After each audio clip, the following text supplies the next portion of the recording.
On Mother's Day, my millionaire son walked into my little blue house with lilies in his hand and asked if his wife was still bringing me $4,250 every month. I was 68 years old, a widow, and for 9 months I had been eating from church food boxes. So I looked at him and said, "What money?" That was when Vivian stepped beside me, touched my arm, and said softly, "Eleanor, sweetheart, we talked about this. You told me not to tell Nathan." And right there, in front of my own son, I understood something worse than theft. She had not only stolen the money. She had prepared a story where I was too confused to prove it. My name is Eleanor Brooks. I live on the edge of Tulsa, Oklahoma, in a house my late husband Thomas and I bought back when we still believed hard work could fix almost anything. The porch leans a little. The kitchen window sticks in July, and when it rains hard, I still put a mixing bowl under the hallway ceiling. But that house held my whole world once. Thomas and I raised our only son, Nathan, there. We marked his height on the pantry door. We taught him to pray before supper. We clapped when he brought home report cards, and we stretched one pot of stew across 3 meals when money was short. Thomas passed 9 years ago. After that, the house got quiet in a way that settles deep inside your bones. Nathan grew up to be everything a mother hopes for on paper: smart, successful, rich enough that people stopped calling him Nathan and started calling him Mr. Brooks. He built Brooks Meridian Group from nothing, lived behind guarded gates, and drove cars so smooth I could barely hear them pull into my driveway. And believe me, I was proud of him. But pride does not fill an empty refrigerator. One night in February, I stood in the pharmacy aisle with my blood pressure pills in one hand and a loaf of bread in the other. I had enough money for one, not both, so I bought the pills and told myself toast was not good for me anyway. That is what poverty does to you. It teaches you to make excuses for hunger. For 9 months, Grace Chapel kept me going. Pastor Ben Whitaker brought food boxes and always pretended it was no trouble. One Thursday, he tucked a carton of eggs under a loaf of bread so nobody else would see. I tried to thank him, but my voice broke. That kind of kindness saves you and humiliates you at the same time, you know. So when Nathan came on Mother's Day with lilies, my heart forgot everything for a moment. It forgot the church pantry. It forgot the pharmacy aisle. It forgot the bills I had hidden under the flour tin because I could not bear to look at them. He kissed my cheek and said, "Mom, Vivian is still bringing you the $4,250 every month, right?" The room went silent inside me. "What money?" I asked. His smile faded slowly. "The support money. Vivian said you didn't want direct deposits because they made you feel dependent. She said she brought it in person so it felt more respectful." More respectful? Isn't that something? I held the edge of the table. "Nathan, the church has been helping me eat." His face changed, but not all at once. Confusion came first, then doubt, then that awful hesitation a son gets when he is trying to decide whether his mother is telling the truth or his wife is. Before I could say more, Vivian appeared in the doorway. She did not look cruel. That would have made things easier. Vivian looked worried, gentle, perfectly arranged. She rushed to my side and touched my arm like we were close. "Eleanor," she said softly, "sweetheart, we talked about this. You told me Nathan was overwhelmed and you didn't want him feeling guilty. Let me tell you, that was when I understood how dangerous she really was." She did not just lie. She made the lie sound like kindness. I looked down at her hand on my arm. Pale nails, diamond ring, smooth skin. That hand had brought me muffins, candles, and little gift bags. Never cash, never a receipt, never the money my son thought was keeping me safe.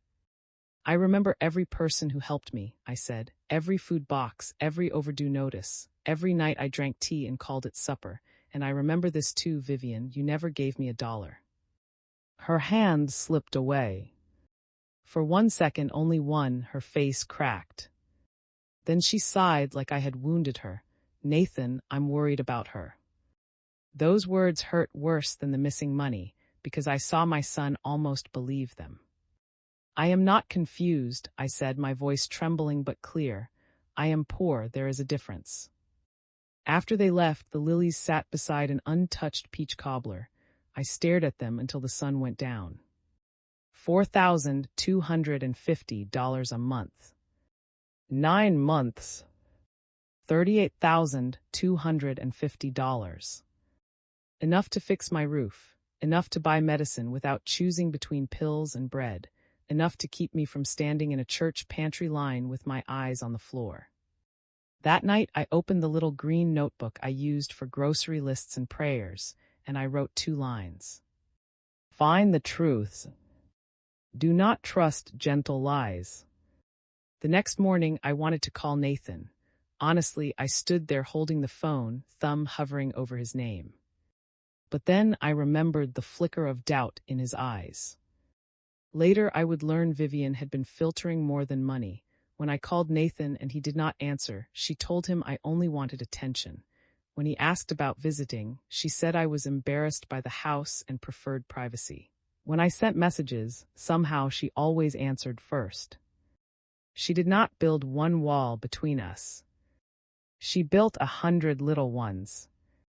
So before I asked my son to believe me over his wife, I needed proof so solid Vivian could not wrap it in tears. I pulled out my old household ledger. Years ago, I handled donation records at Grace Chapel. Numbers had always made sense to me. Numbers do not flatter you. Numbers do not call you sweetheart while stealing your life. Line by line, I checked 9 months. Medicine, electricity, bus fare, church pantry, a discounted can of peaches, no deposits, no envelopes, nothing from Vivian, nothing from Nathan. By late morning, I was at Red River Credit Union. A young clerk named Kelly helped me, and when I asked about monthly deposits, her cheerful face turned careful. I don't see anything like that, Mrs. Brooks, she said quietly. Could another account be open under my name? Kelly stopped typing. Just stopped. Then she lowered her voice. I can't discuss accounts that are not attached to your profile, but if you believe someone used your information, you should speak with our fraud department. Before I left, she frowned at the screen. There was one odd thing, she said. Someone requested a mailing address update last month. It was denied. My mailing address. Yes, ma'am, please be careful. I walked home under a bright Oklahoma sky, but I felt like a shadow had followed me from the bank. Someone had tried to move my mail. That was not forgetfulness. That was someone trying to erase me on paper. That afternoon, Vivian came by without calling. She stepped out of a glossy black SUV with a little white bakery box in her hands. She smiled like Mother's Day had never happened. Eleanor, she said, touching my arm, Nathan is so upset. I told him I would check on you. How thoughtful, I said. Her fingers tightened slightly. Please do not make him choose between us over a bank misunderstanding. He is under so much pressure. There it was. A warning dressed as concern. I went to Red River this morning, I said. Her eyes blinked too fast. Oh, Eleanor, she sighed. Nathan said you might do something like that. Banks get nervous when elderly clients start making accusations. Sometimes they recommend a family member manage things. I nearly smiled at the nerve of her. You mean someone like you? I mean someone who loves you enough to help. I pulled my arm away. They said someone tried to change my mailing address. The bakery box crinkled in her hand, loud, sudden, like paper folding around a secret. Then she smiled. That sounds like a clerical issue. Nathan trusts me with paperwork because he is constantly traveling. That is all this is, paperwork. No, I said softly, this is my name. For once, Vivian had no answer. After she left, I locked the door and wrote everything down. The time, the words, the box in her hand, the mailing address, every little twitch of her face. That evening, I took copies of my notes to Pastor Ben at Grace Chapel. He held the envelope with both hands. How far do you think this goes? He asked. I don't know, I said, but Vivian knew I went to the bank before I told Nathan. His face tightened. That night, just after 9, my phone rang. Unknown number. A woman's voice whispered, "Mrs. Brooks, my name is Marcy Vale. I used to work in payroll at Brooks Meridian. I probably should not be calling you, but there is something you need to know." My kitchen went still. Marcy spoke fast, like she was afraid someone might hear her through the walls. "Nathan did authorize support payments, $4,250 every month, 9 transfers." For 1 second, relief hit me so hard I almost cried. My son had not lied. Then Marcy said, "But those payments did not go to you." I gripped the phone. Where did they go? "To a vendor reimbursement file connected to Vivian's personal LLC," she said. The memo line said elder care support. "Nathan thought it was being handled for you, but the legal payee was Vivian's company." No kidding, hearing that felt like someone had taken my name and tucked it inside a business folder where I could not reach it. "Why are you helping me?" I whispered. Marcy went quiet. Then she said, "My mother lost her savings to my brother-in-law. Everyone called it family help until there was nothing left. I know what this looks like when people dress theft up as care." That struck a place in me I was not ready for. "Does Nathan know?" I asked. "I don't think so," she said. "Vivian handles his family office paperwork, travel, gifts, household payments, charitable support. She used that gray area like a hiding place." There it was. Nathan was not cruel. He was blind.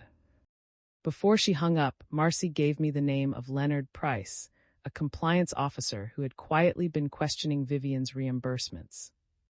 "He will not release records without legal protection," Marcy warned, "and be careful. Vivian has already told people you have been acting confused." Vivian was not waiting to be caught. She was building my cage first. The next morning, I met Leonard at a diner outside Broken Arrow. He was a serious man with silver hair, a tired face, and a briefcase he kept close to his knee. "Mrs. Brooks," he said, "I believe you, but belief is not enough. I need proofs. And proof has to be handled carefully." He slid one page across the table. 9 payments. $4,250 each. Nathan Brooks as authorizer. Elder care support in the description. But the payee was a company called VH Lifestyle Consulting. Vivian Harper Brooks. My stomach turned. "She used a business account," I whispered. Leonard nodded, and there are supporting documents attached: a copied ID, a rejected address change, a signature that does not match yours. You know, there is something terrible about seeing your life copied badly by a thief. Your name, your age, your address, familiar pieces rearranged into a lie. Then Leonard showed me another sheet. Reimbursements. Resort stays, designer purchases, a jewelry invoice, a luxury SUV down payment. Vivian had built herself a kingdom out of other people's trust.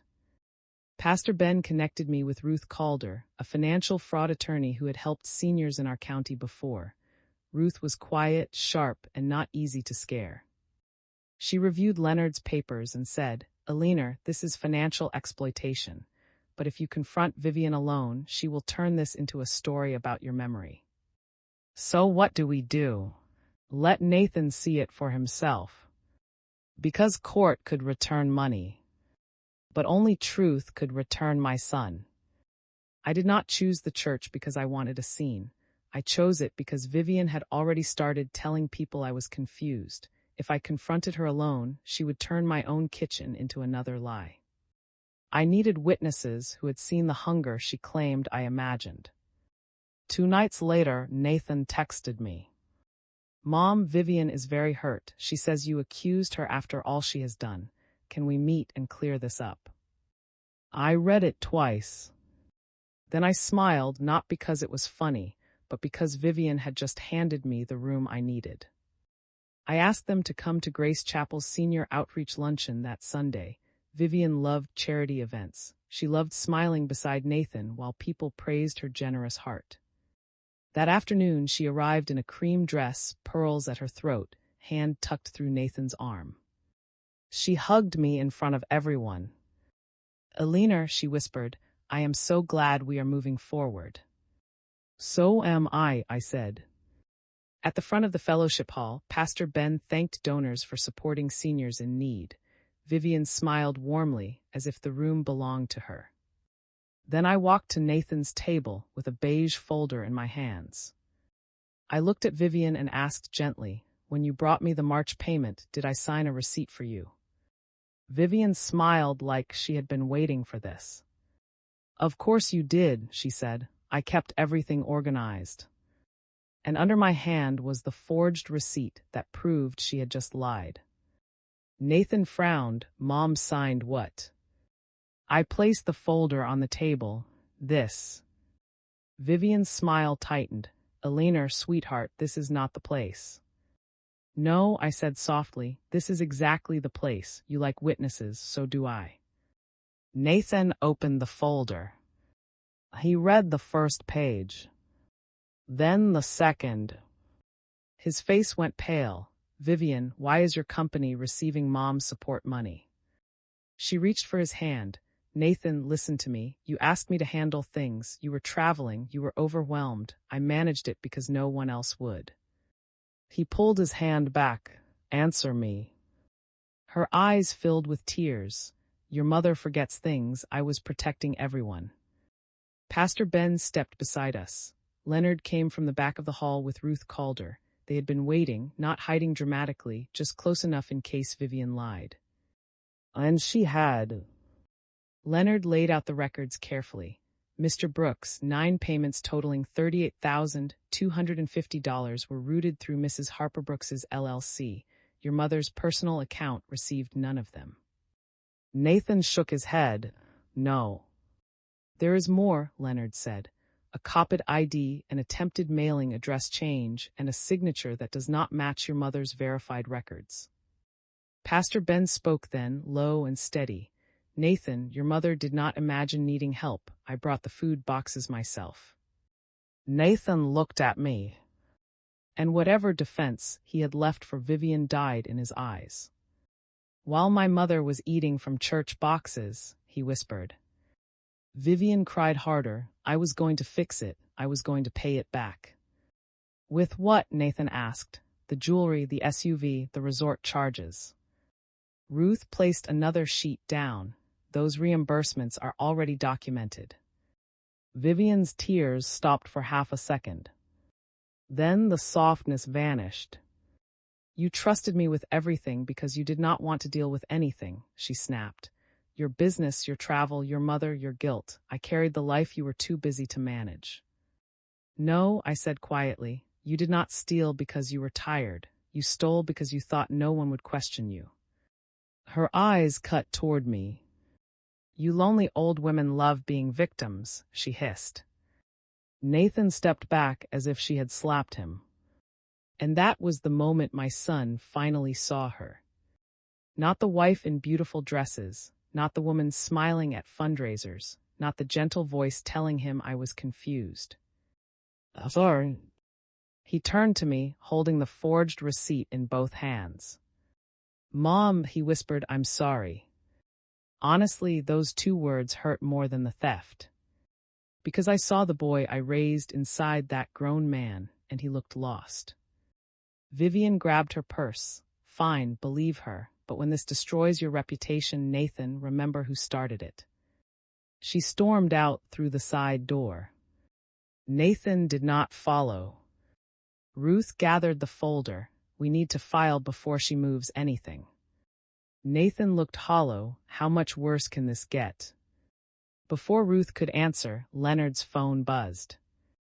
He checked it and his face changed. Someone just tried to transfer $96,000 from a connected account. Nathan stared at him. "Tell me it was not Vivian." Leonard looked down. It came from her logins. Ruth's voice went cold. "That is not random. That is someone trying to move money before a freeze order." That was the moment Vivian stopped being a family problem. By morning, she was a court case. The emergency hearing came fast. The courthouse smelled like paper, coffee, and fear.